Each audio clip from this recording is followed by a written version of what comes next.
না, শুধুই ভগবত ভক্তবৃন্দের চরণে বিশেষ নিবেদন। আপনারা আশা করি ভগবানের অনন্ত কৃপায় সবাই ভালো রয়েছে। আজকে আমার মনে হলো আপনাদের কাছে একটু একাদশী মাহাত্ম্যের কথা বর্ণনা করি।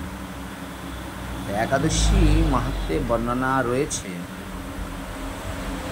একাদশী উপবাস যদি কোনো ভক্ত ভক্তি সহকারে পালন করে 7 জন্মের পাপ থেকে সে মুক্ত হতে পারে। একাদশীর এমন মহিমা, একাদশী ব্রত যদি কেউ করে কখনো তো প্রেতত্বপ্রাপ্ত হয় না, এবং 7 জন্মের পাপ থেকে মুক্ত হওয়া সম্ভব। তাই বলা রয়েছে গয়া, গঙ্গা, বারাণসী তার থেকেও বড় একাদশী।